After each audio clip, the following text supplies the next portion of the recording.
পুরাকালে বহু বিবাহ প্রথা ছিল প্রচলিত, তবে ১৬,১০৮ অবশ্যই এই সংখ্যা নিয়ে রয়েছে নানা সমালোচনা। ঠিক বুঝছেন, কথা হচ্ছে বিষ্ণুর অষ্টম অবতার শ্রীকৃষ্ণ সম্পর্কে।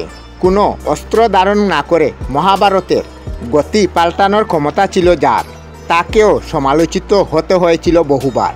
তাহলে শ্রীকৃষ্ণের ১৬,১০৮ জন স্ত্রী ছিলেন, তাদের কাহিনীও বা কী? শ্রীকৃষ্ণের স্ত্রী ও বিবাহ নিয়ে পুরাণ মতে একাধিক গল্প প্রচলিত। হরিবংশ পুরাণ মতে নরকাসুর ১৬,১০০ ঋষিকন্যাকে আটক করে যৌনদাসে রেখে দেন। কথিত আছে নরকাসুর তাদের বলি দিয়ে অমর হওয়ার পরিকল্পনা করেছিলেন।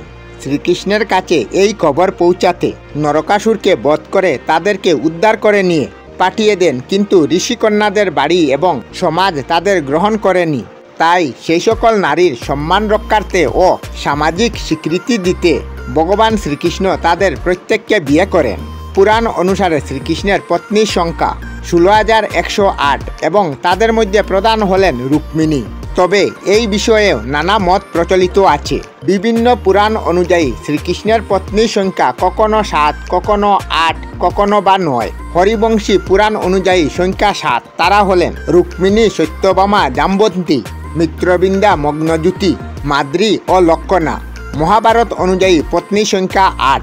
তারা হলেন রুক্মিণী, সত্যভামা, জাম্বন্তী, মিত্রবিন্দা, মগ্নবতী, মাদ্রী, লক্ষণা ও রোহিণী। আর বিষ্ণুপুরাণ অনুসারে শ্রীকৃষ্ণ ৯ জনের স্বামী: রুক্মিণী, সত্যভামা, জাম্বন্তী, কালিন্দী, মিত্রবিন্দা, মগ্নবতী, মাদ্রী, লক্ষণা ও রোহিণী।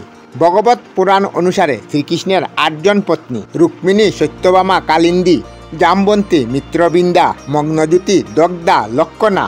তবে শুধু স্ত্রী না, পুত্রের সংখ্যাও কখনো ১০, কখনো ৭০, কখনো ৮০ অথবা কখনো ৯০। অবশ্য ১৬,১০৮ স্ত্রীর সংখ্যা ধরা হলে হিসাবে সমস্যা হওয়া স্বাভাবিক। কথিত আছে গোপালের ১,১৬,০০০ পুত্র ছিল। তাদের মধ্যে জ্যেষ্ঠ পুত্রের নাম প্রদ্যুম্ন। তিনি শ্রীকৃষ্ণ ও রুক্মিণীর পুত্র। প্রদ্যুম্নই পুরাণে কামদেবের অবতার রূপে পরিচিত হন। আমরা আমাদের চ্যানেলে সব ধরনের ভিডিও আপলোড করি, যেমন ব্লগ, নিউজ, কুকিং ভিডিও, ধার্মিক আলোচনা ইত্যাদি। যদি আপনারা এই ধরনের ভিডিও দেখতে পছন্দ করেন তাহলে এই চ্যানেলটি নিশ্চয়ই সাবস্ক্রাইব করবেন। আমি আপনাদের সাথে বিদায়ক না, আজকের মতো বিদায় নিলাম। আর ভিডিওটি ভালো লাগে লাইক, শেয়ার ও কমেন্ট করবেন। ভিডিওটি সম্পূর্ণ দেখার জন্য অশেষ ধন্যবাদ।